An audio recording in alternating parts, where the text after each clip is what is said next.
get into rooms that most people can't get into. And I want to talk about this right now because like something happened today that it literally brought tears to my eyes. And I'll share this with you. And the only reason why this happened in my life today was because I'm always coming from a place of service. How can I support you? How can I help you? Who can I connect you with? So with that being said, I just wanted to share something that means the world to me. And I'm one of the speakers for the Aspire Tours now. Thank you. And when it comes to being able to be in rooms like this and, you know, Gary Vee and Alex and like all these amazing speakers, Eddie Wilson, like I've put so much work into building this community. And I just want to share it with you. And that's my gift to you. So my gift to you tonight, if you scan that code, you get a free ticket to the event, March 12th.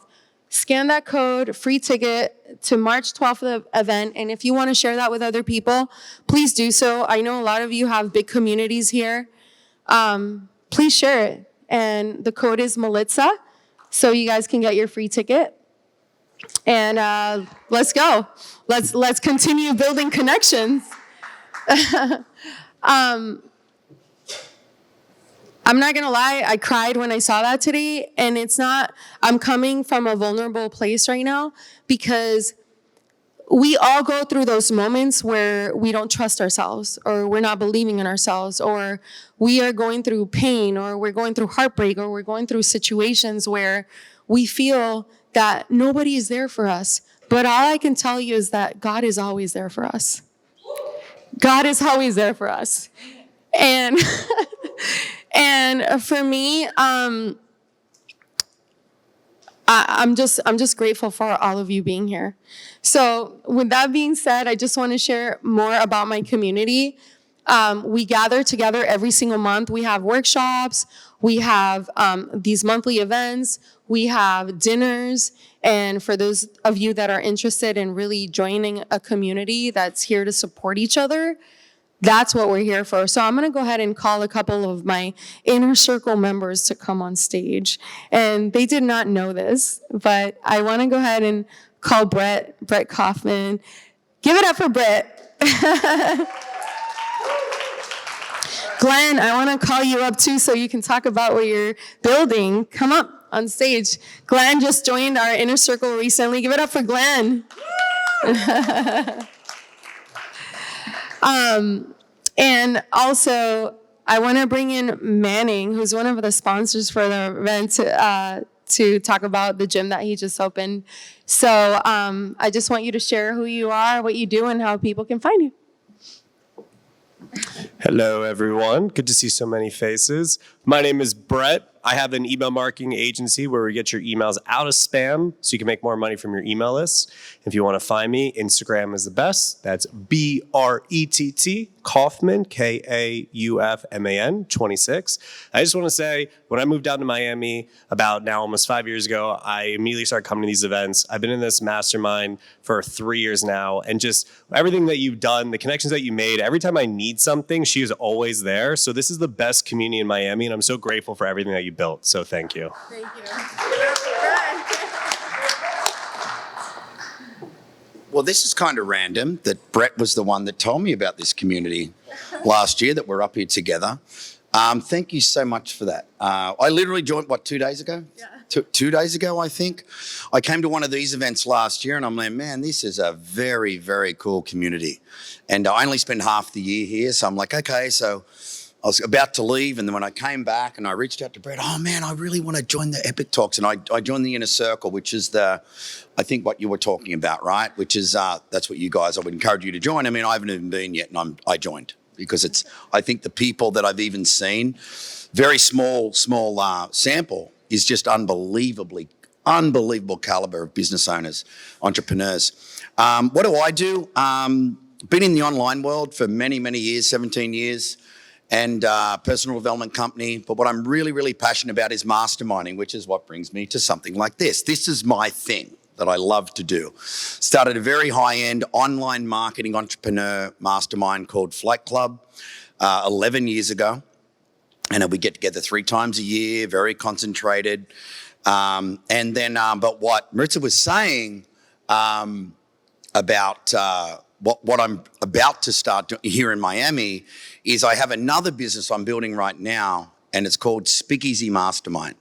And it's very different to my other group. It's local meetups. So similar to this in the way that it's a local meetup every month, but very different in the way that it's not a big party. It's not this kind of socializing. You know what I mean? It's very, very different to this. It's a very small, intimate, not fancy, in someone's house, in someone's office space, something like that. But it's specifically marketing-centric entrepreneurs, a lot of online people. So if you fit that kind of mold, we're going to be launching this on March 5th next month. We can find out more. If you're interested at all, just come and see me. But basically the group is this. We've got 14 cities around the globe so far. We're expanding every month. We do one big live event once a year, and we're connected via an app.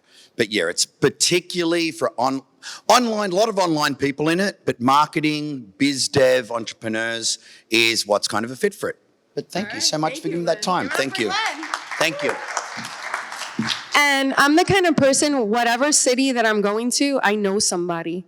And it's because of businesses like this, right? New York City, Dubai, London, you just freaking name it. Las Vegas, LA. So make sure you connect with him because he's already in 14 cities and he's taking over with his amazing groups, networking groups. Hello, everybody. I'm Manning. Melissa, thank you for giving me the mic. Of course, I got to go after the accent guy, but I'll do my best. I want to just lead with what Melissa said. It's not what you can get, it's what you can give.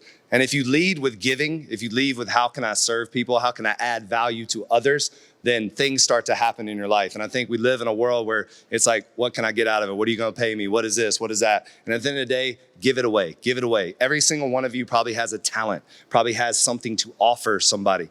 Give it away, and then eventually it'll come back to you. I came down to Miami in 2001. I was a stunt double in Bad Boys 2. Taking it way back. And then I had a strength and conditioning background. I played football, so I started a strength and conditioning business, started training professional athletes and celebrities back when celebrity trainer actually meant something.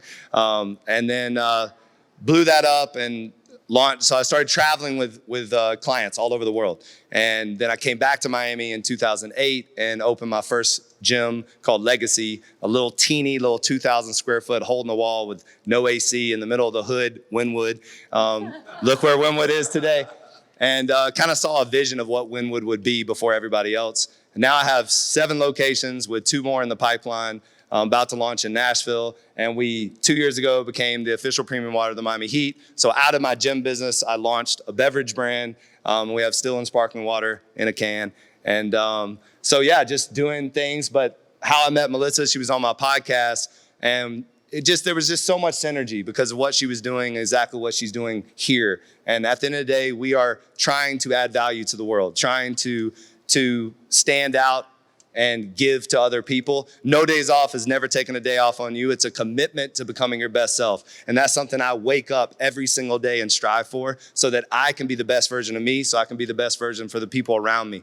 So that's something we're trying to launch, is not only something that goes beyond gym walls, something goes beyond a product, but something that you can attach to your life and be a part of a movement. So thank you for allowing me to have the mic for a little bit, and I'm encouraged by what we're about to listen to today. Thank you. Give it up. There's one more person I want to call up here really quick. Where's Ronnie? Ronnie G. Give it up for Ronnie G. Mr. Definitely Miami. Ronnie, you're like my brother. Can I say the story really quick? Please. So I'm friends with Dana White, right? Humble brag. And when I first moved to Miami 10 years ago, I saw him and I literally thought he was like Dana. And I was like, I was about to say hi to him. And I was like, oh my God, you remind me of my friend Dana. And that's how we literally connected. And we've done so many things together. And I just want you to share a little bit about the impact of Epic Talks and what you're building and, everything that you're doing, because I've never met somebody with so much energy, so much enthusiasm, and someone who's always happy. I love you. Thank you. I love you. So I get about 12 times a day, people will stop me and say, dude, you look just like, and I'll finish it and say, Dana White, I know. I'm waiting for the day that Dana's here and you introduce me to him and he goes, holy crap, you look just like me. I can't believe it. But that's a whole nother story. So yeah, when I met Melissa, I was on this crazy journey of trying to get fit, which I got off the journey a little bit. Maybe I got to go and, where's Manny? Yeah, I got to get out of anatomy and get to legacy. Yeah, let's go, Manny. No days off. When you commit to something and you do it with no days off, it's amazing the results that you can see. And that's something that went on this journey of what am I doing with my life? I was a banker. I was wearing a suit and tie every day. And then I started doing camera work and I got onto TV, and then I developed my own TV show and my own now TV network. And now my show, which is a real estate show, just got onto Amazon Prime and Tubi, which is Fox, and just the other day we got onto Apple TV. So my mission is anybody, the world has changed. Our phones are like incredible cameras that capture everything, and we're all content creators. So my mission now is to kind of leverage what I've done and help people grow that and get out onto TV if they desire, get out onto a bigger screen or onto any streaming platform. It doesn't take a lot. All it takes is no days off, filming every single day, and having a mission and having the creative mind. And we all have creative minds. So anybody that's interested in it, just look me up. I'm easy to find at Ronnie GTV on Instagram. Super simple. Ronnie, yes. Thank you, baby. Love you. So anyways, I don't know anybody more connected than him. I mean, I'm sure Manning is, but Ronnie just knows everybody and everybody loves him too. So this is how I first started Epic Talks, guys. This is the first time I ever got on a stage. I had 15 people in that room. And I started in personal development 10 years ago when I literally hit rock bottom. And I was in one of those places in my life that I didn't know what to do or where to go next. And I saw an ad on Facebook that said, reignite your life, your finances, your future, free ticket. And I had just gone through a divorce. I left my husband of 10 years because he cheated on himself. And that to me was one of the most painful experiences of my life, because I don't know what betrayal is. I don't know how to betray someone. It's not in me. And my life changed because I got into personal development, because I got into emotional intelligence. And I was in medical sales at the time. And I was like, how can I pay this forward? How can I share this with people? And I remember walking over the bridge in Brickell, and I was going to networking events and I was leaving unfulfilled. And I said to myself, I'm going to leave. I'm going to go where all the other motivational speakers are in LA, Tim Story, Lewis Howes, and, all these other big speakers. And that's where I wanted to be. But as I'm walking through the bridge, I said, if it doesn't exist, create it. So as an entrepreneur, what are we supposed to do? I'm a true believer that God doesn't give you a vision that you can't execute. So if something is planted in your mind, right, it's because God is trusting you to move forward and make it happen. Because when you make things happen, you're changing people's lives. And I don't know about you, but I'm here to leave a legacy. I'm here to help people believe in themselves. I'm here to, be a beacon of hope, a beacon of trust, a beacon of whatever it may be. What do you want to accomplish? I'm here to support you with that. And that's where my vision started. I didn't know what the heck I was doing. That board that you see there on the table, I got it at the dollar store. And there was 15 people there. And I remember thinking about my vision and making my first event happen. And it was only 3 days. Success loves speed, right? It was only 3 days. And I ended up printing a couple flyers out. I contacted a girlfriend of mine, Alicia Belchenko. She's a law professor in the University of Miami, and it said, Alicia, if I throw an event, will you speak with me? Because I've never spoken before. I'm so scared. And in that picture, I was shaking because I had never done that before. And she's like, sure, I'll do that with you. She thought I was BSing her. I went on Canva, I took a picture of her and a picture of me, and I put it, this little ghetto-ass flyer, and and I printed out 100 flyers, and I went all over Brickell, and this is when Brickell wasn't what it is now. And I rented a ballroom, which you see there, and I waited, and 15 people showed up to my first event. 8 of those were my friends. So it's important to have friends that believe in you, right? And that's my story. And I haven't given up on this vision, and I never will, because I'm here to create an impact. And I've seen people raise millions of dollars because of this event. I've seen people find their business partner. I've seen people find their love of their life. I've got a couple people that have gotten engaged. And again, you're only one connection away. So I want to talk about the power of adoption, right? I was a foster child, and I was given up into the foster care system because my parents were heroin addicts. And I'm standing here with a voice to give people hope, right? Because this community, it's all about being adopted into a community where you're being heard, where you're being understood, and where you're being loved.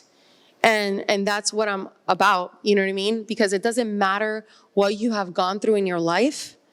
You can always step into the best version of yourself, and you don't get to become a victim of your circumstances. You become a victor of your circumstances. And a lot of people, they want to sit in this whole idea of like, oh, this happened to me. No, things happen for you. They don't happen to you, they happen for you. And that's why I'm so passionate about sharing this community and learning and building. And we have workshops, and we have other, companies that we're part of, and, the collective. Actually, Jonathan, can I bring you up here really quick? Can we give it up for Jonathan from the collective? Yes. Yes, because Jonathan is literally changing people's lives, and I was fortunate enough to meet him at an Epic Talks event, and now he has the #1 AI platform in the country with education. Give it up for Jonathan.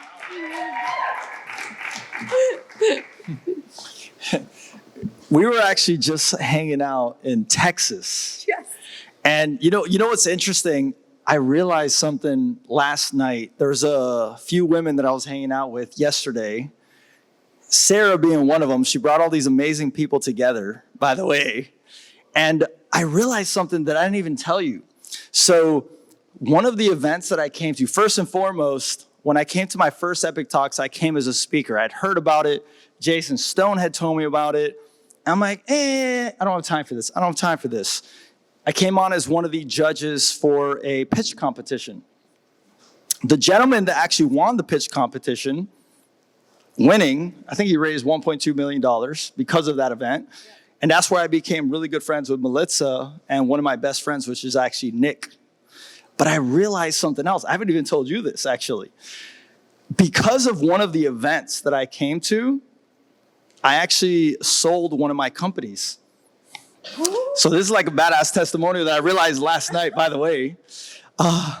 And I had just lost the deal to another person that took us down this like entire path.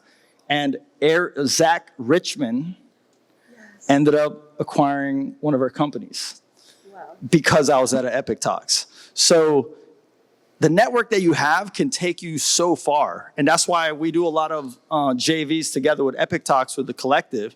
We're very AI centric, but we're a business community. And the reason I believe in, Epic Talks so much and why we do things together is because not only am I a case study, countless people have been case studies, people from Epic Talks with what we do. And I'm always so appreciative because Nick is one of my best friends. We're doing stuff with Shopley right now, huge deals. Stuff with Nitty, and if I hadn't met Nick because of you guys, that would not have happened. So I'm like so grateful just to be able to be here. You know, I've been gone for like the last 3 months overseas. So anytime that I'm here, I'm going to come and support Melissa because, you know, I've seen her in so many different modes and she just wants to give to people, you know, which to me is like super amazing. And that's why I'm so grateful to have her as an amazing friend. And obviously it works out well that I'm able to attend these amazing events that she puts together. So give her a big round of applause, guys, because she does an amazing job. And here's the thing, guys. Because of Epic Talks, multi-million dollars worth of deals have happened. For clarity, okay? This is real. Like, it's happened to me. It's happened to plenty of people that we know, including one of my old friends, the guy that pitched on the competition. He was trying to raise, I think it was like $500,000, and like Nitty and Nick were like, and we're all like, dude, why are you raising so little money? Boom, he wanted to raise what, $1.4 million because of Epic Talks. So thank you, Melissa. You're amazing. We appreciate you very much. Love you. Oh my goodness. So this is my family. And I basically created something that I didn't have when I was little. And I just want you guys to all feel the love in this room and know that you're not alone. It sucks to feel that you're freaking alone doing life, right? And you're not alone with the Epic Talks community. Like I just said, you have found a home. And every single month we have different topics. Real estate investing, AI with the collective, you name it. Just taxes with Edward Collins, and you're only one connection away from a different business and a different life. And I cannot express this enough. Don't be shy. Go to people. I love talking to people. I literally, I go to the bathroom and I talk to the bathroom attendant and I try to see if I can help her. People need us. And if you're in this room, it's because you want to make a difference and you want to get better and you want to learn and you want to connect and you want to just make an impact in this world. And that's my purpose and passion in life. So with that being said, I'm going to go ahead and bring one of my favorite people in the world, Edward Collins, who is crushing it, the tax master, tax attorney, somebody, I've never met somebody that hates the government more than he does. Somebody who has always been there for me. Literally, I saw him build his social media in 1 year from 100,000 people to 1.4 million organic people. Everybody knows him. You walk with him, it's like walking with a celebrity. So let's give it up for Edward Collins.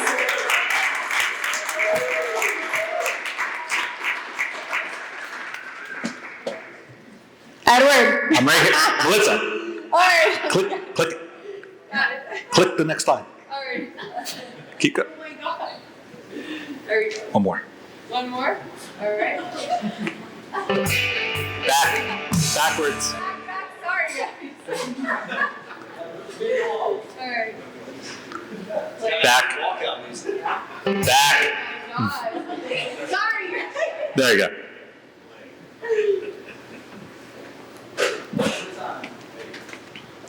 Are you ready? Yeah. My bad.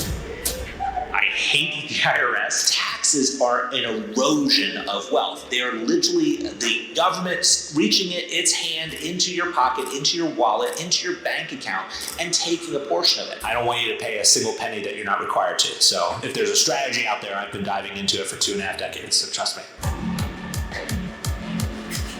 My name is Edward Collins. I'm a serial entrepreneur. I've built and scaled 9 businesses over the course of the past 2.5 decades, up to and through 6 and 7 figures each. My goal for everyone is to elevate financial literacy. I want to teach you how to think about this stuff so that you can start asking the right question. If I'm able to go out and impact multiple lives, those multiple lives can go out and impact multiple lives, and so on and so forth down the road to improve the world.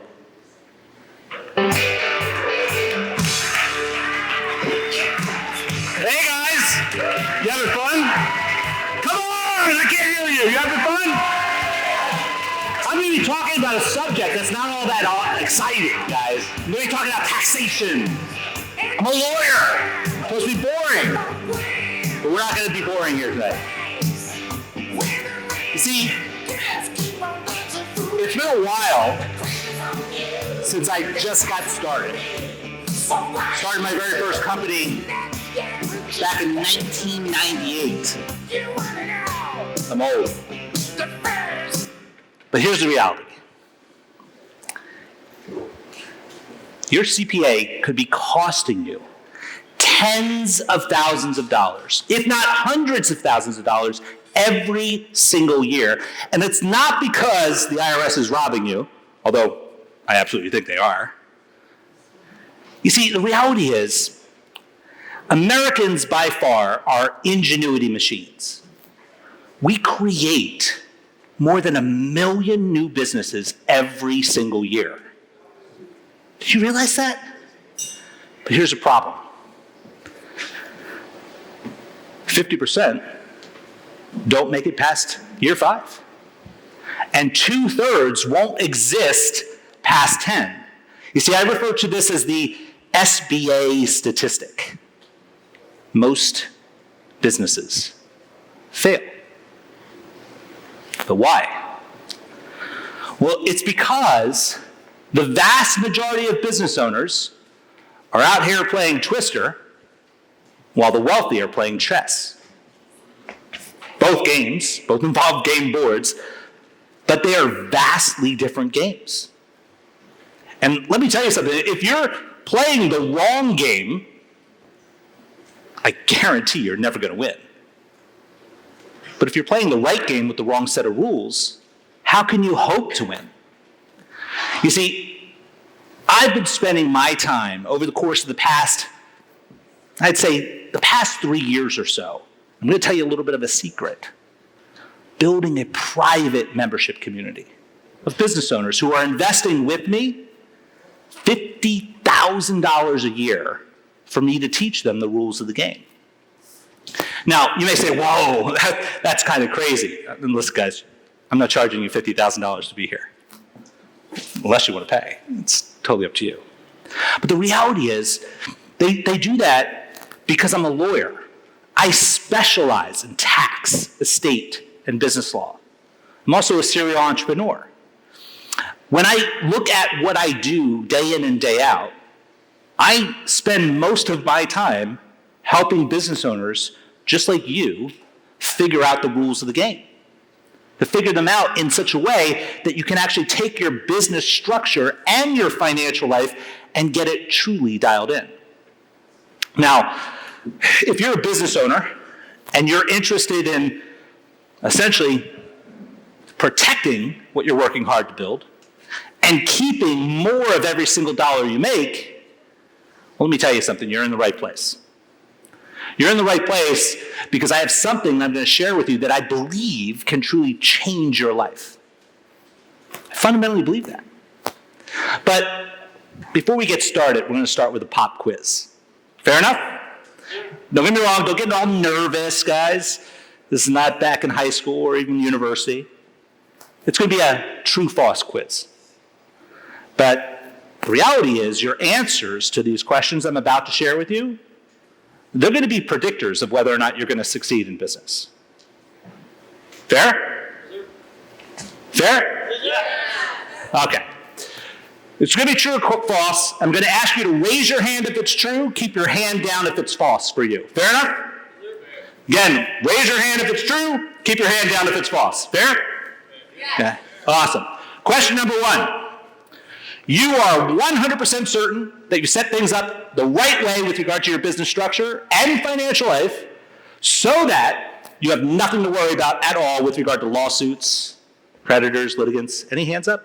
1 hand, 2 hands, 3 hands. Okay. Okay. Question number 2. You are 100% certain that you're paying the absolute minimum that you're required to pay when it comes to taxes. One hand, 2 hands, 3 hands? Okay. Think about that, guys. You're not 100% certain? Why not? Don't worry, I have a bonus question for you. Again, true or false, raise your hand if it's true, keep your hand down if it's false. You have never gotten to the end of the year, looked over your shoulder and wondered where did the money go?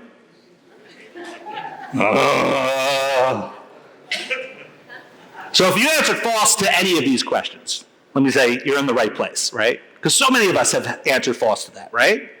I can remember when I started my very first business back in 1998 as an adult. It's after I was actually on the dark side because I actually worked for the government first. I worked for the United States Department of Justice, and I saw behind the curtain. I learned that I hate the government. Let me say that again. I hate the government, but I love America.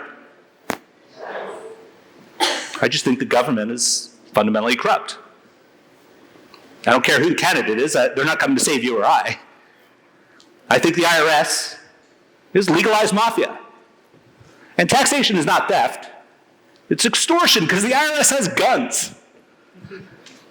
But I spent my time trying to figure out how to outsmart those guys.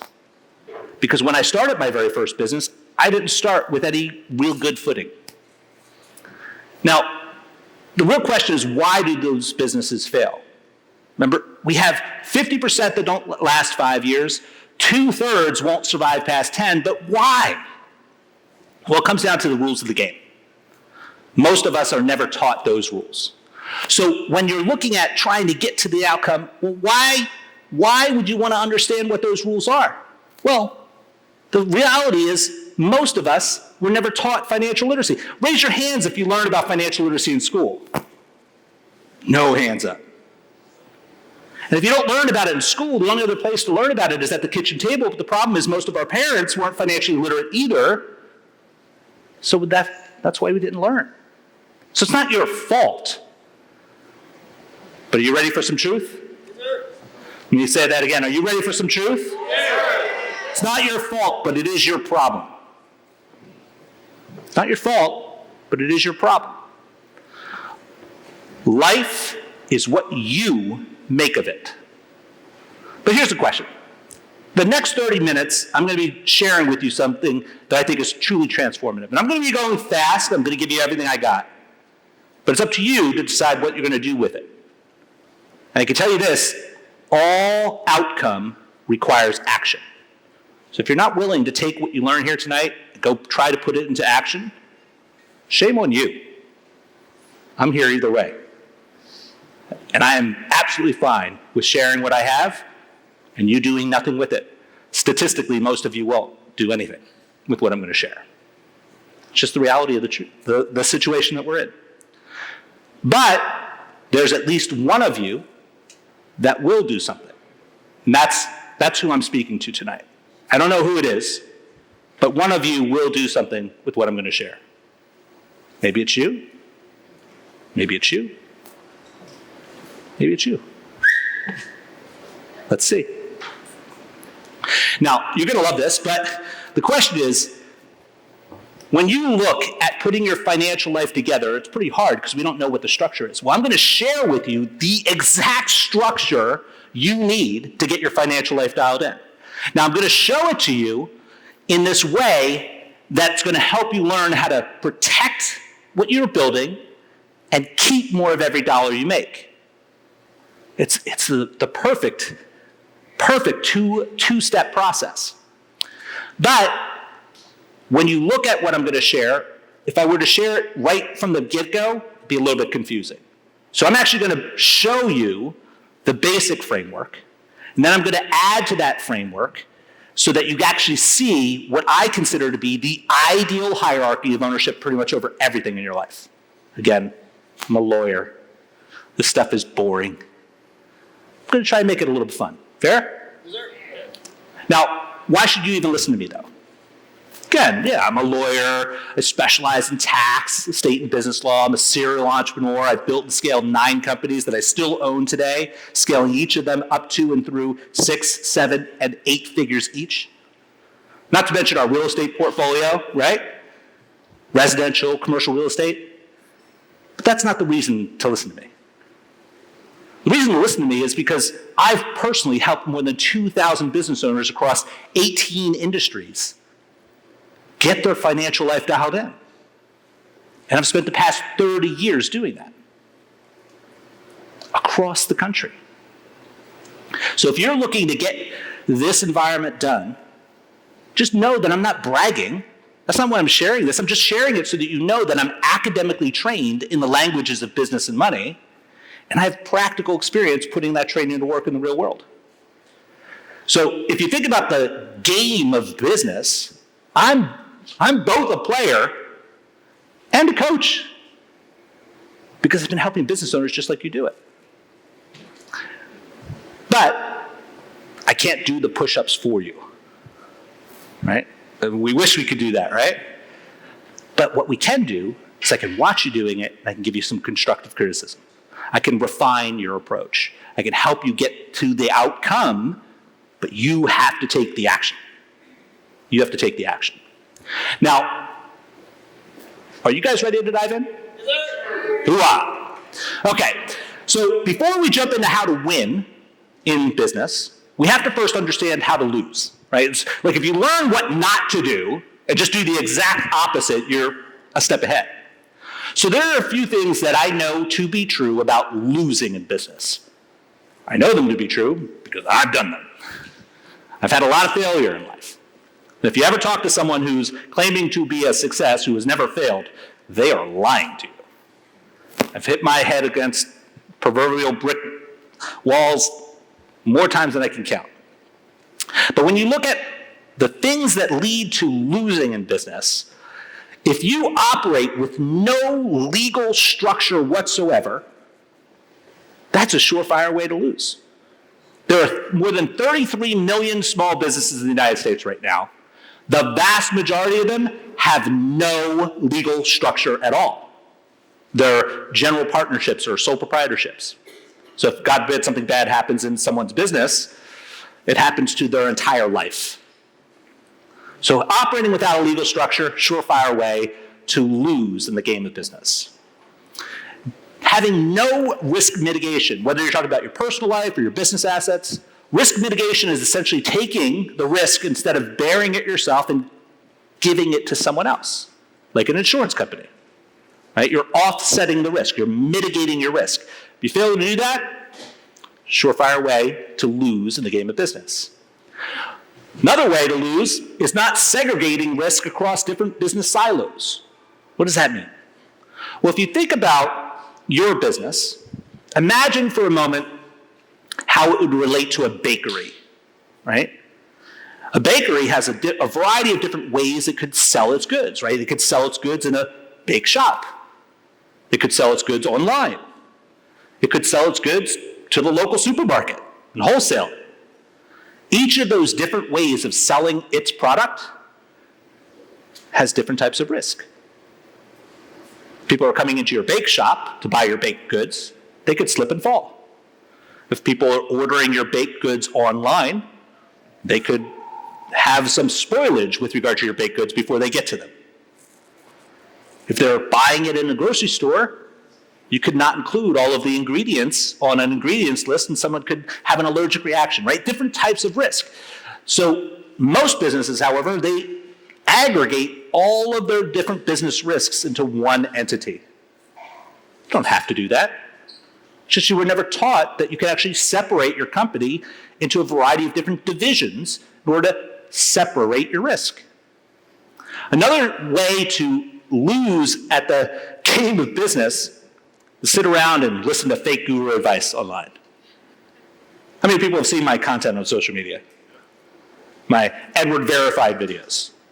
There's a lot of junk out on social media, a lot of trash. So much so that if you do engage in certain things and listen to some of the counsel, you're actually going to commit tax evasion, as an example. Now, there's a big difference between tax avoidance and tax evasion, and it's about 20 years in prison, right? So you want to make sure that you're listening to advice that's tested and true, from true experts, not just someone who understands a soundbite and can relay it back to you. Another way to lose in the game of business is to essentially go through this process where you're commingling your personal and your business finances.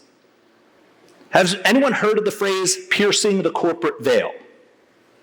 Got some heads nodding, Piercing the corporate veil is when you have an LLC and an attorney, a good attorney, can convince a judge that you shouldn't have the protections the LLC has. And the easiest way, by far, is to simply have a situation where you are commingling your business assets with your personal assets. And I say easiest because I know of a case where an individual 7 years before the actual criminal case happened, the plaintiff's attorney found one transaction on the business card that was personal in nature for $47. And the resulting lawsuit was $17 million. Yeah, gotta love the law, right? So not doing things the right way can really land you in hot water, right? And the final thing I would say, at least for tonight, there's so many more, is that you leave tax planning, if you do it at all, you leave it to the end of the year. And the problem is tax planning is a proactive thing. If you wait until the end of the year to get it done, the year's passed. You see, so many people that are business owners are relying on their accountants to help them. Nothing wrong with accountants, right? But there's a big difference between tax strategy and tax compliance. Like, you have to file your tax returns, right? Whoever's telling you not to do that, they're lying, right? That's fraud. Don't do that.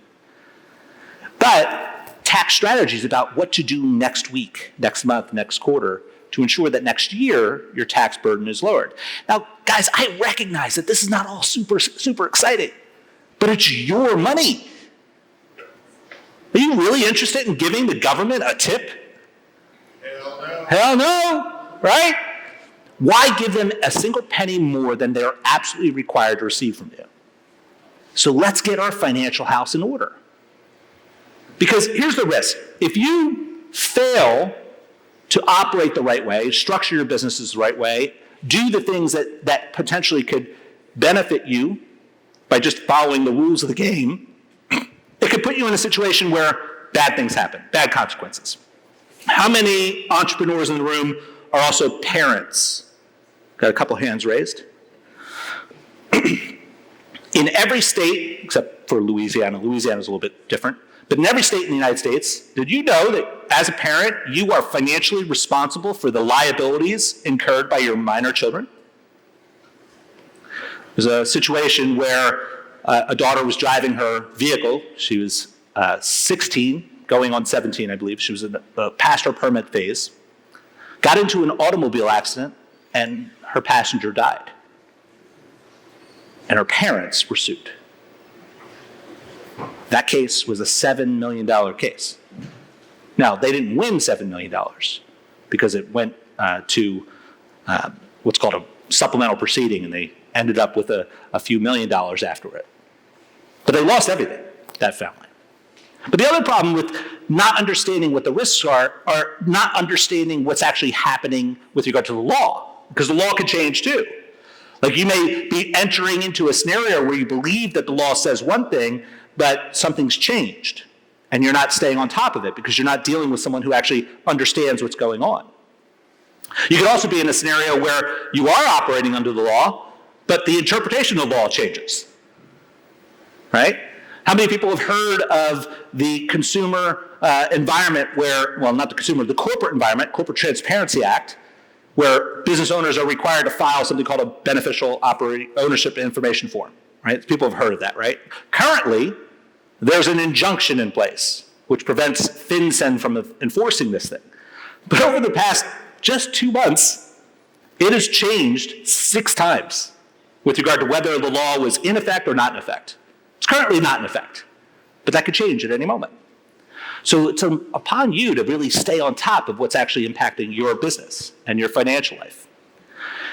But when you look at trying to win, it's, again, we now know what not to do, at least a few steps not to do. But what do we do? How do we actually achieve success in business? Well, there's 3 secrets I want to share with you tonight. Secret number 1 is I want you to build a fortress around your financial life. If you can build a fortress and protect what you're working hard to build, you can safeguard that from the enemies at the gate. We'll talk about that in a moment. But the next step I want you to know how to do is to hold on to more of every single dollar you make. Because after all, they're your dollars. And third, well, the third I'm going to keep a secret for now. See whether or not you stick with me till the end. Now, when it comes to building a fortress, it's important to understand that no one's going to build it for you. You have to be willing to do it. You have to be willing to put in things to protect what you're building. And the way the reality of life is that there are outside forces that are constantly wanting to get your stuff. Now, what does that mean? Well, back in my high school, I had a teacher. His name was Mr. Mann. Mr. Mann taught history in high school. Specifically, he taught wars throughout history and what was the start of every single war. He always talked about that. And do you guys remember steel case file cabinets? Like the 5-drawer steel case cabinets? They're not a lot these days because everyone's paperless, but Mr. Mann had a 5-drawer steel case. And he would use it as his lectern. It would be situated right next to his desk, right? So he would use it as his lectern. He'd put his notes on the top of the steel case. And he would talk about the start of every war, what caused war. He would talk about it with us. And what he would do is, when he was standing at the steel case, he would say, the start of every war was because of the have-nots. And he would go, the have-nots want what the haves have. And it would echo through the classroom. That's why it still sticks in my head. But think about how real that is, how true that is. The start of every war is because someone wants something that they don't currently have. That truth is also applicable to business ownership. There are enemies at the gate, guys, who want your stuff, who don't currently have it but really want it. And if you don't have a plan to protect yourself from those enemies at the gate, like the creditors, the litigants, even dear old Uncle Sam, they're going to be interested in taking your stuff. So, question, how do you actually get that protection? How do you protect yourself? Well, the solution is something I call the real wealth matrix.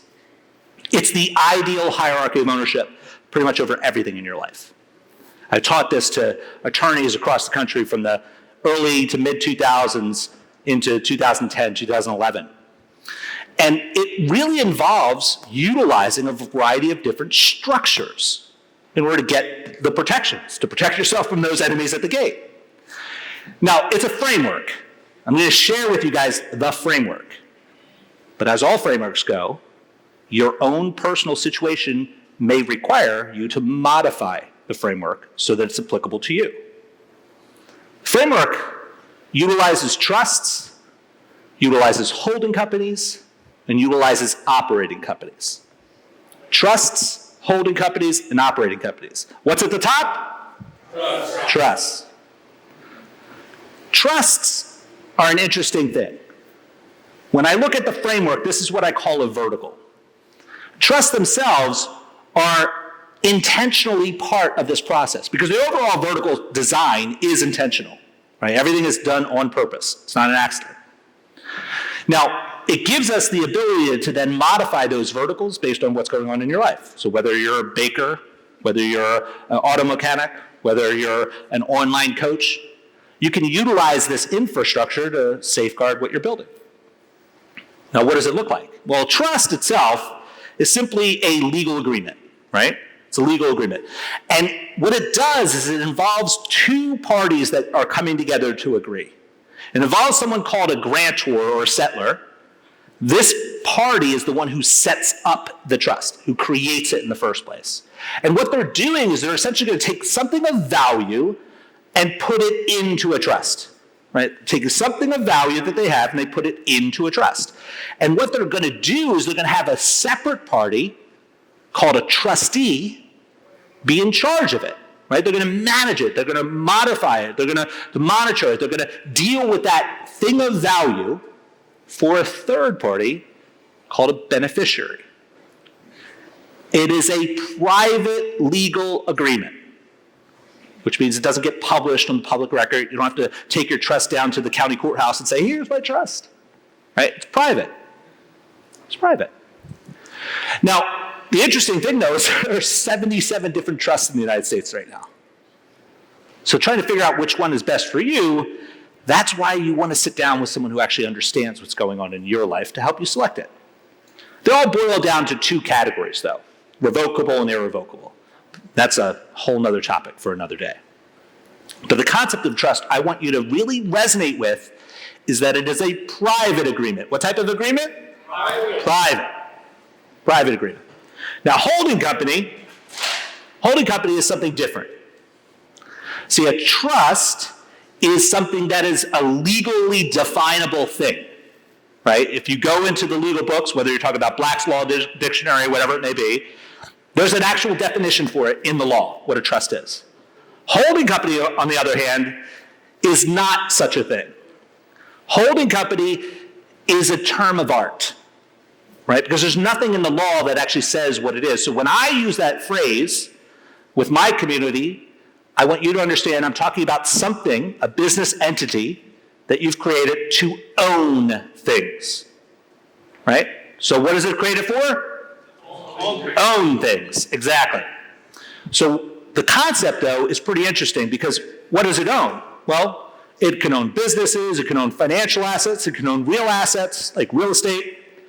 And money from that holding company can flow in a variety of ways. It can flow up and down to different entities. But the complexity is interesting because you can actually create a holding company to do a lot of different things. You could create a holding company to help you with regard to asset protection. You could create a holding company in order to help you with tax reduction strategies. And we're going to talk a lot more about that in a moment because I know that's where you guys are here. You want to hear about tax savings. I get it. I get it. But that's the sexy part, right? Everyone wants to talk about the sexy stuff, right? But unfortunately, you have to deal with this, right? You have to deal with the real stuff first, right? You have to deal with the stuff that's less sexy but is necessary so you get the sexy outcome. Now, the beautiful thing about this whole system is the segregation of what's happening because there's this third concept called an operating company. And just like the holding company, there is nothing in the law that defines what an operating company is. So it's a term of art.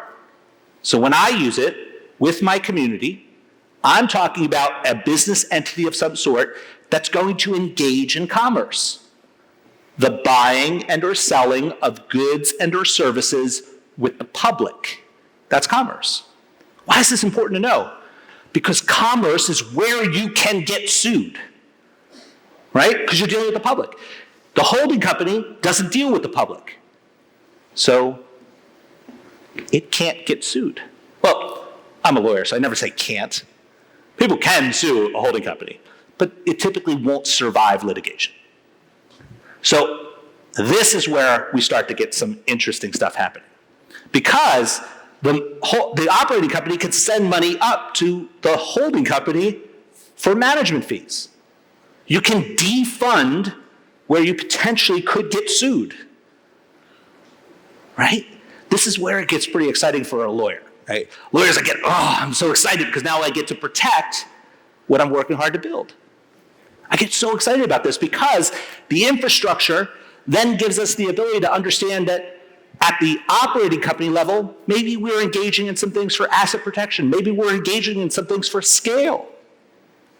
Maybe you're going to say, okay, I'm operating this type of business, a physical fitness business in some way, and I'm going to create another operating company that's going to handle my online coaching for physical fitness.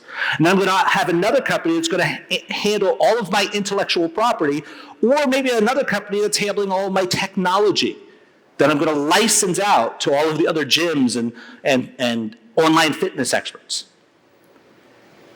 Because all of those different things have different types of risk. I'm segregating, aggregating. Now, the hierarchy itself has to apply to understanding why we're doing it in the first place. Well, we're trying to protect against liability. And most people understand that there's problems from a liability standpoint when you operate a business. They get it generally. But there's actually two different types of liability. Right? The first type of liability is what I call inside-out liability. Again, you operate a business, a risk event happens in the business, you want to prevent that harmed party from getting to your personal stuff. Right? You have a slip and fall in your business, or you have an apartment and you're renting and they slip and fall there. You want to make sure the harmed party can't get to your personal bank account. Right? And the way to protect against that is to sort of create a force field around your business.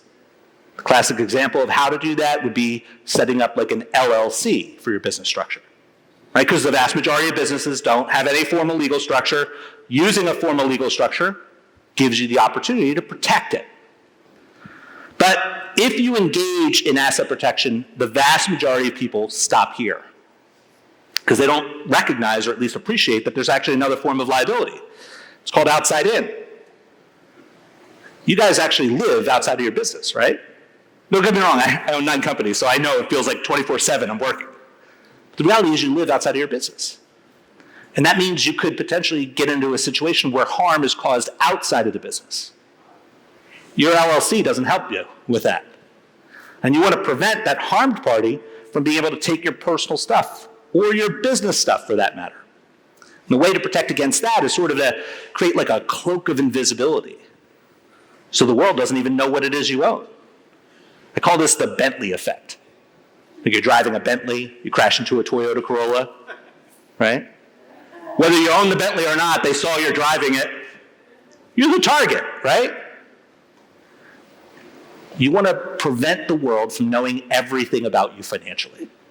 That's a great way to get and utilize something called anonymity with regard to your business and your structure. And you could accomplish that with this type of infrastructure. And while you're doing this, you have to recognize that there are different types of assets that you have. You have businesses and real estate potentially. You have financial assets. All of these exist in what I call the spectrums of assets and income, right? We have personal, passive, non-passive, portfolio. These are all different types of assets that you can have. So in the non-passive, it could be your W-2 activity. It could be your business that you're actively engaged in, like your bakery, right? Your laundromat, your fitness business. On the passive side, that could be businesses that you're investing in that you don't materially participate. It could be your rental properties that you're renting out. On the portfolio side, it could be your brokerage account. It could be your cryptocurrency wallet. On the personal side, it's a personal home you live in, maybe your automobiles, your boats, your planes. Each of these different things has a different level of risk that's associated with it. They also have different types of income that are associated with them.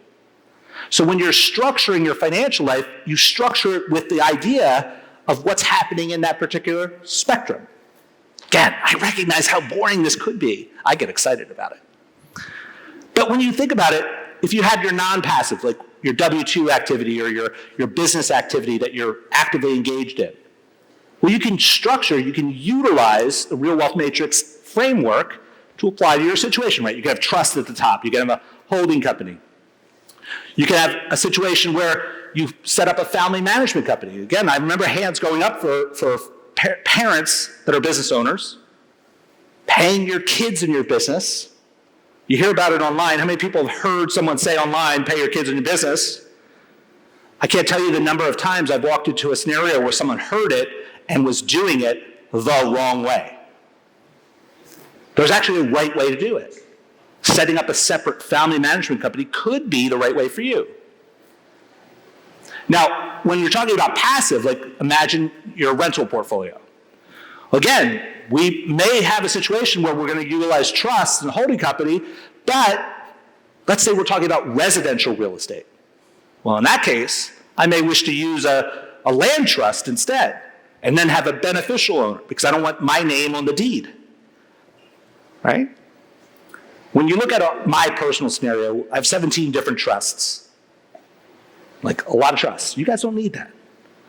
But when you think about how you can actually apply these strategies in your own life, you can actually accomplish some amazing things.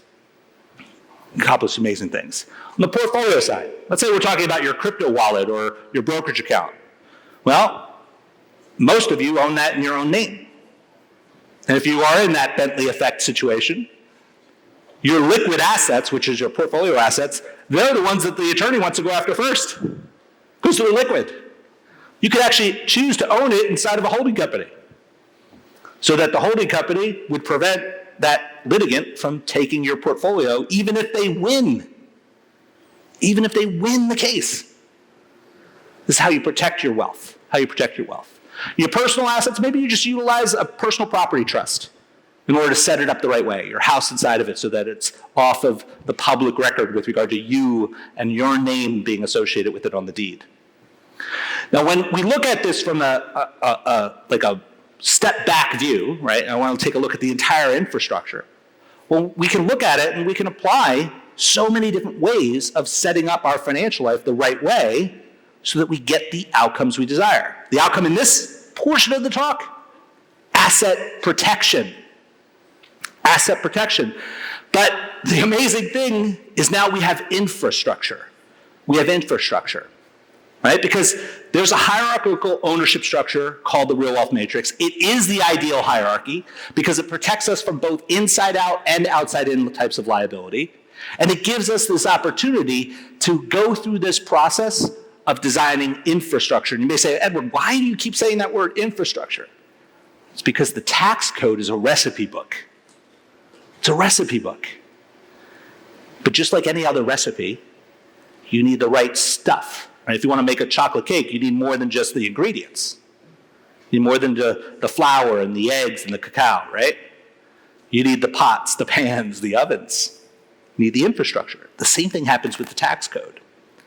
You see, when we look at trying to get to a level of success in life, because I talk on stages all across the country, and a lot of people know that a couple of my companies are in the financial space. So I own a private wealth management firm as one of them. So they're constantly coming up to me and saying things like, Edward, how can I make more money? How can I get more, right? My response every time is the same. Start off with keeping more of every dollar you're already making. Because if you keep more of what you're already making, you're profitable more so than you weren't. But how do you do it? Well, first you have to understand that there are a variety of holes in your bucket, right? There's operational inefficiencies that happen in your business. It happens in every business, right? There's capital misallocation that can occur. The largest hole in everyone's bucket, by far, is taxation, all right? Would it surprise you to learn that the average business owner sends more than 50% of their income to taxation? This is usually where I get a little bit of pushback. Because someone in the audience always says, Edward, you're wrong.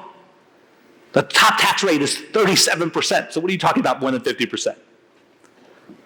Well, I have this philosophy that I call the 5 erosions of the dollar. You see, when you go out and make money, what do they do with that? They tax it, right? It's called an income tax. Now, let's say you take the money and whatever was left over, like they already taxed it, right? The after-tax dollars, and you go and you buy something. What do they do with that? Yeah. Sales tax. Let's say that you go out and you bought something and actually went up in value. Again, you bought it with after-tax dollars. It went up in value and you went to sell it. What are they going to do with that? Tax it. Capital gains tax. Now, let's say you went out and bought something, but you didn't want to sell it. You just wanted to hold on to it. What do they do with that sometimes? You tax that too. Property tax. And the final nail in the coffin, you listen to someone like myself, and you actually build something of substance, real wealth, right? What do they do with that? When you die, they tax that too. It's called a death tax or an inheritance tax. Estate taxation. Your dollar goes through a journey. And not only do you pay the tax, when you give that dollar that's after tax to another business owner, they're going to pay tax on it. And then when they spend it, the person that receives it, they're going to spend it. I hate the IRS. Because it's this fictitious environment where they're constantly stealing your money. Right? They're constantly in that process of taking what you've worked so hard to build. But how do we get around it? Well, when we talk about the real wealth matrix, not only is it a solution for structure and protection, it's also a solution for tax reduction. Because it's the infrastructure that I talked about earlier, right? It's the pots, the pans, and the ovens. So you can use the recipe book, which is the tax code, to keep more of every dollar you make. Now, the way we look at this infrastructure, we often look at it, especially as a lawyer, we look at it as just asset protection. But the reality is that infrastructure gives us the ability to start leveraging tax strategies, right? The classic example of assets and income is understanding that those different spectrums have different ways that they're taxed. right? Your non-passive is going to receive ordinary income. Your passive gets to get taxed as well, but in a different format. Your portfolio is going to be taxed. Maybe it's taxed as ordinary income, maybe it's taxed as capital gains, maybe it's taxed as dividends, right? Again, super sexy, right? Super sexy. But the reality is once you start understanding how your stuff is taxed, you start trying to figure out how to plan accordingly, how to adjust what you're doing to keep more of your dollars. One way to do this is by outsmarting the IRS is simply to understand that recipe book exists, right? And start doing the things that get you the result. Because there are two purposes to the tax code.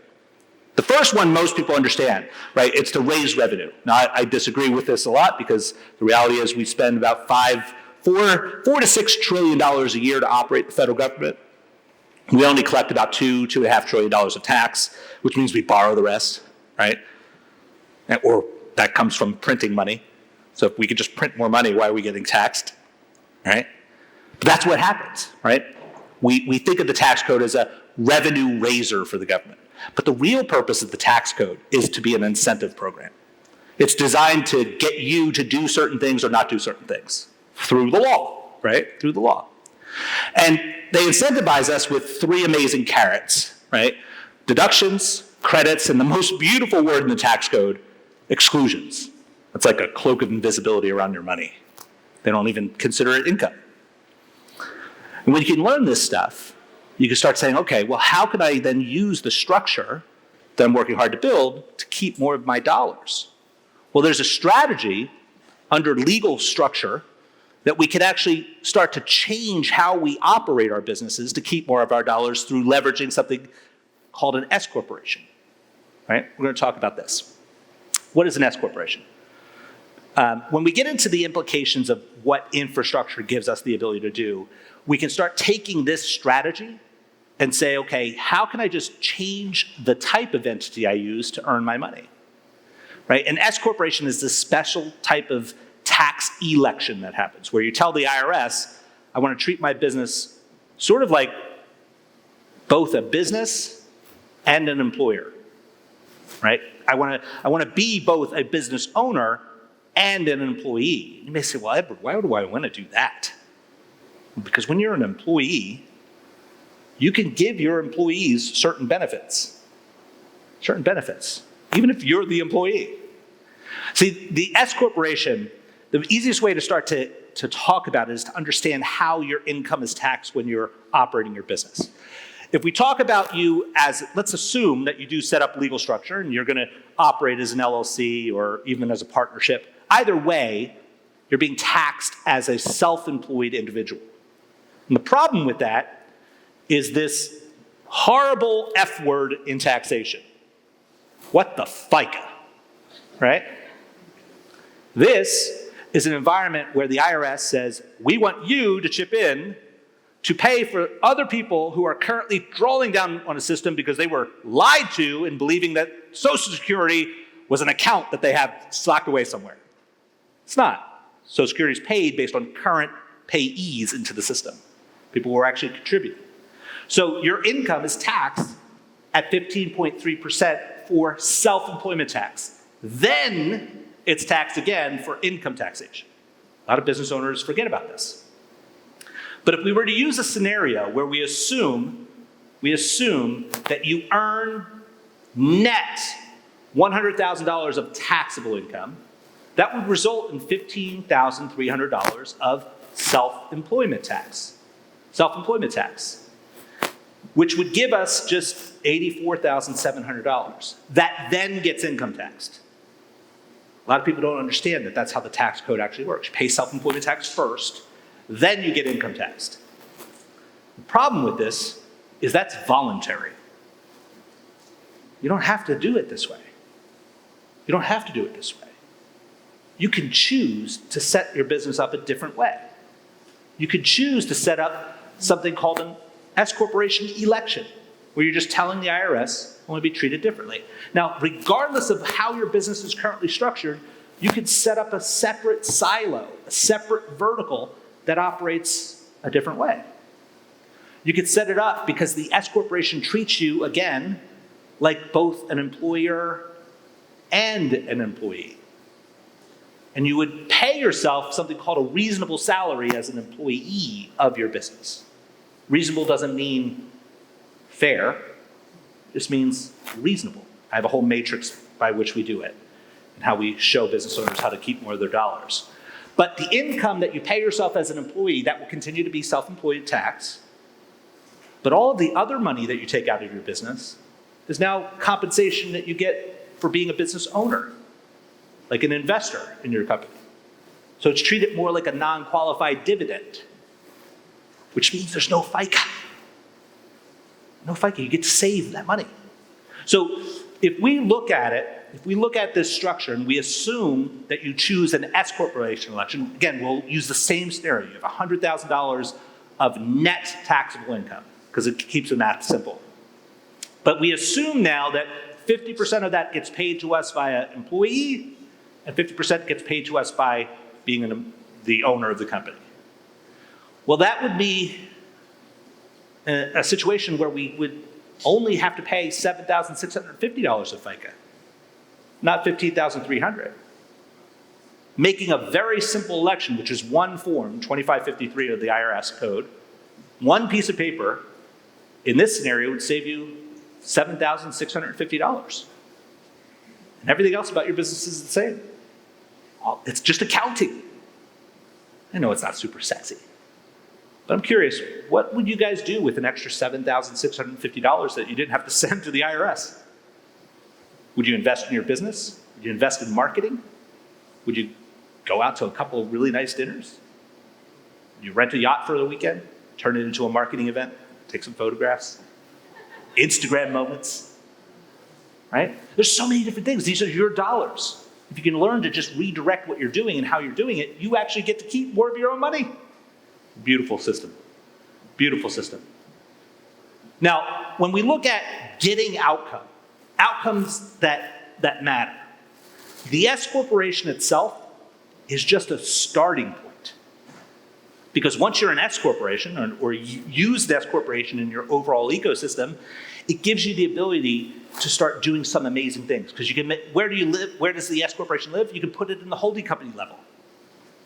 And instead of being paid where you're operating, you can start compensating yourself where you're owning.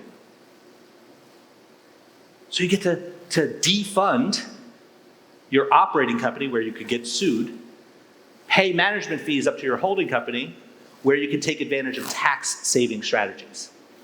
So not only do you get to safeguard your money, you get to keep more of it. It's a beautiful scenario. But again, when you go the S corporation route, it gives you the ability, because it's just the start, it gives you the ability to start taking advantage of so many other strategies.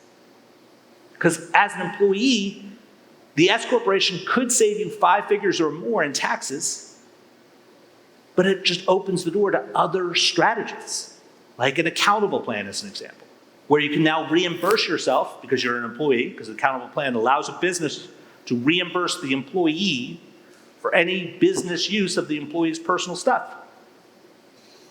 You get to reimburse yourself in such a way that makes the reimbursement excluded from income. I told you the most sexy word in tax code is exclusion. Right? It's a cloak of invisibility around your money.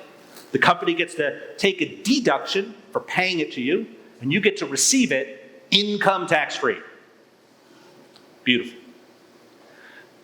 The Real Wealth Matrix allows you to leverage strategy after strategy after strategy, saving all of your own money. Like it just opens the door. Now, when we're looking at trying to keep your own money, we have to understand that it's yours. So when you're leveraging these strategies and keeping more of those dollars, what do you do with them? How do you actually deploy them? Well, when you learn the rules of the game, you can actually start playing to win. You can actually start playing to win. Because again, taxation is the largest hole that you have. The S corporation election gives us the ability to have a start, but it opens the door to so much else. But the title of my presentation is Beyond Deductions. Beyond Deductions. Because if you really want to win in business, you have to have the right measuring stick. Now, I have my biases. If you've seen my content, you know a lot of them, right? because I pretty much tell you like it is. I believe that the true measure of success in business isn't about how much you make. It's not even about how much you keep. The true measure of success in business is what you do to pass it on.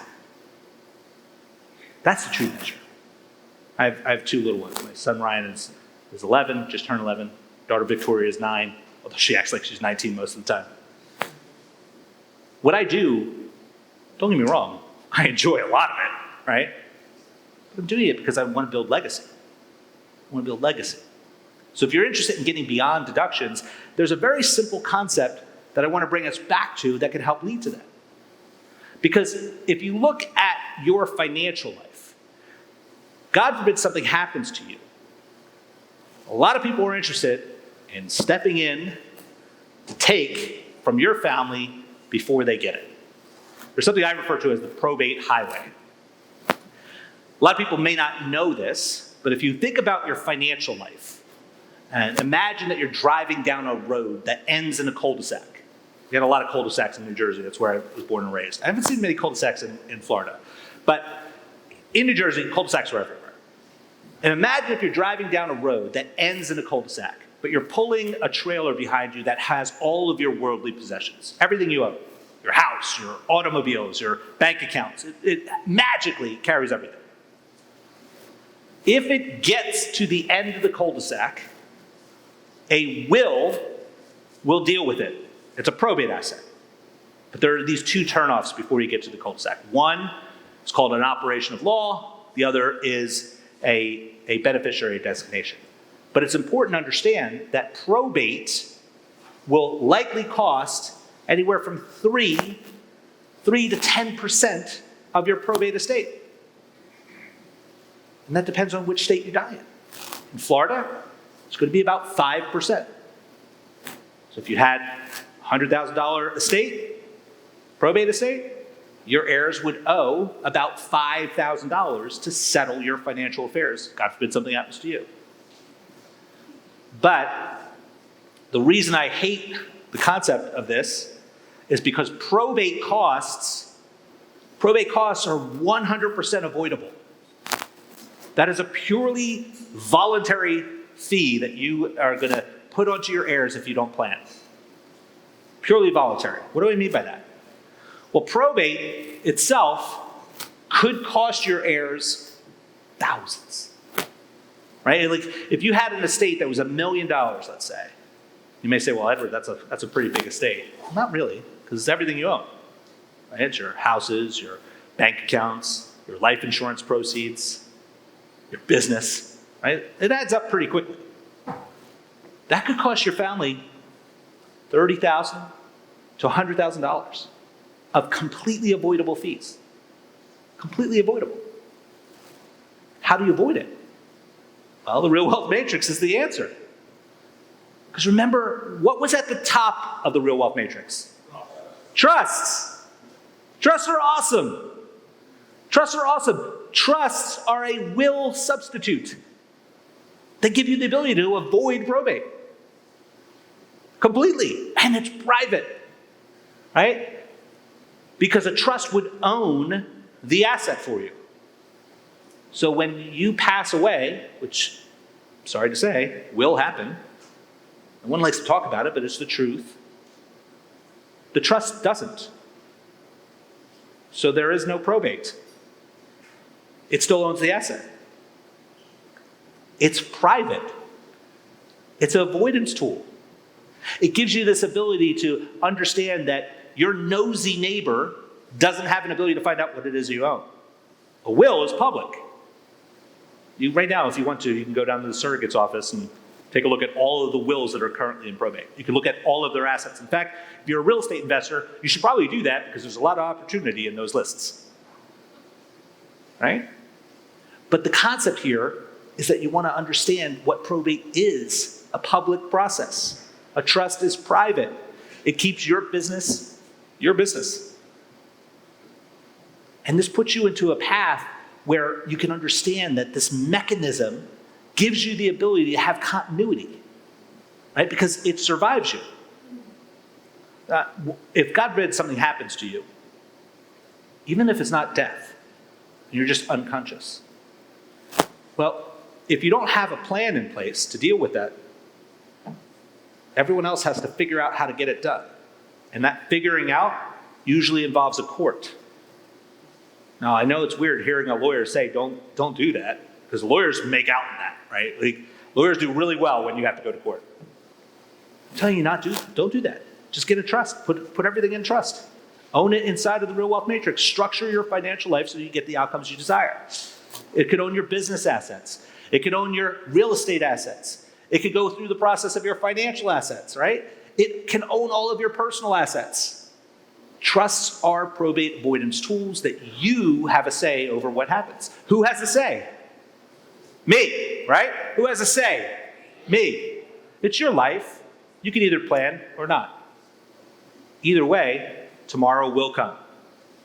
Either way, you have to be the one who's deciding if you're going to take advantage of being in control.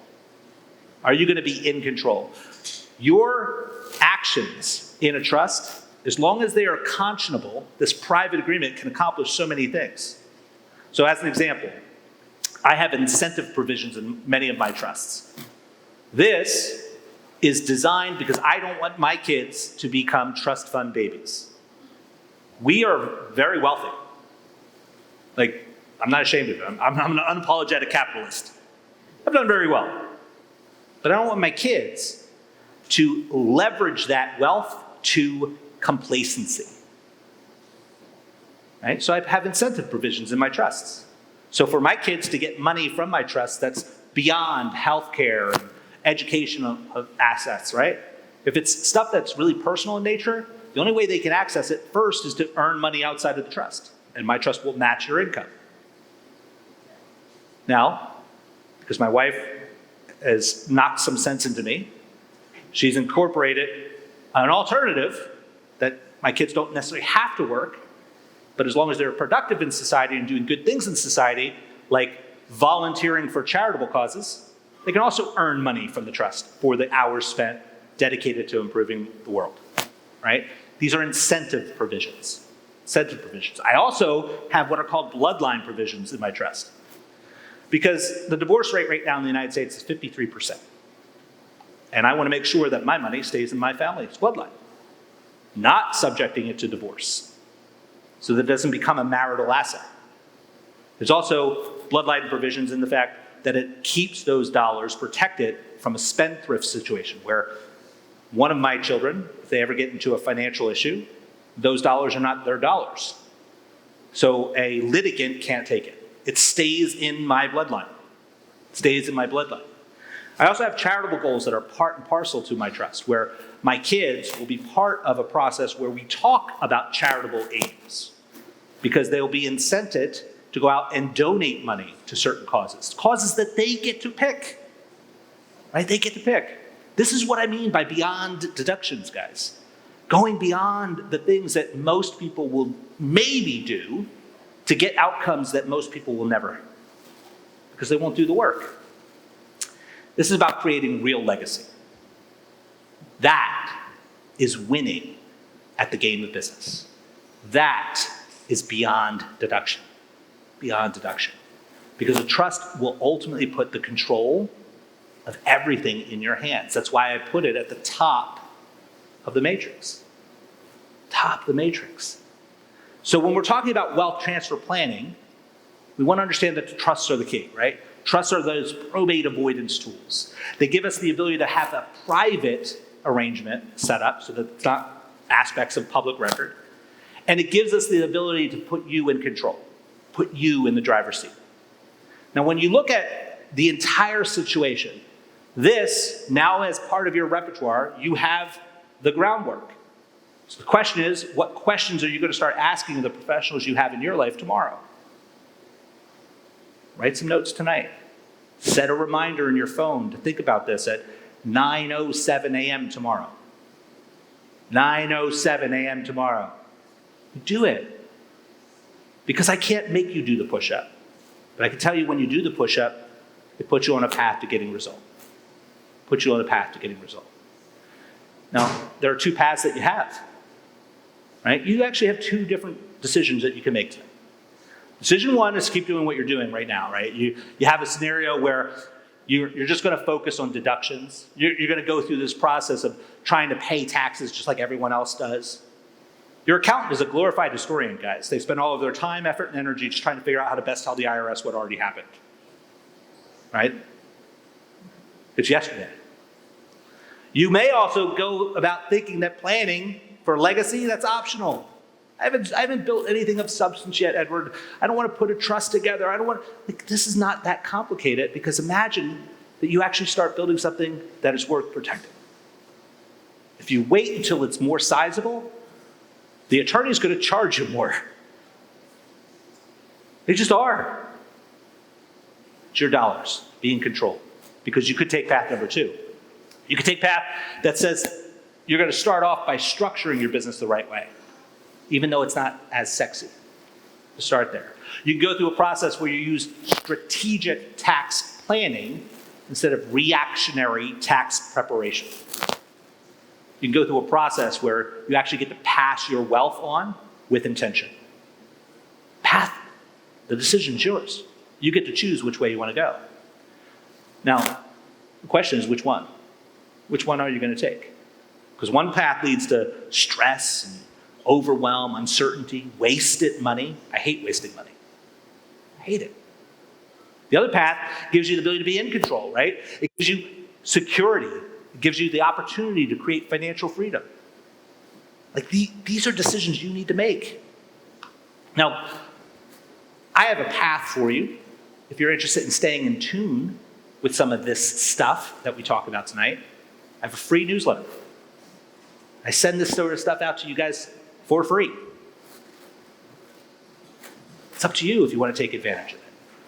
Melissa and I are working on building an opportunity where I can do an actual workshop and work one-on-one with you. But here's the thing. The only way that happens is if you get into amazing communities that change your life for the better. Part of Melissa's program, which is why I'm even willing to step on a stage like this, because she's awesome. Guys, give it up for Melissa. Part of what she does for you guys is set you up to be in the right rooms with the right people who have the right answers that you could start to implement. So do yourself a favor and connect with this amazing woman, because she cares about you. She is why I'm here, so that I can serve the one person that's going to do something different. Again, I don't know if it's you. I don't know if it's you. I don't know if it's you. I can see you back there. It's kind of bright. I don't know if it's you yet. The only person that gets to make the decision is you. So which decision are you going to make? Thank you, guys. Be well. Bye for now.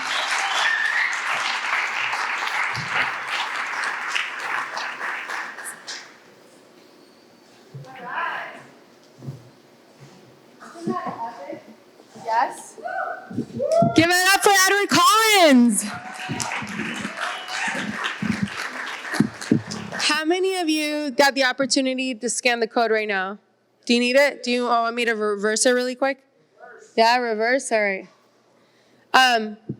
You don't get access to people like this easily unless you're paying $25,000, $30,000, $40,000. People pay Edward Collins $100,000 for 1 year for him to prepare their taxes and all that to make sure that they're not screwed and their family's not screwed.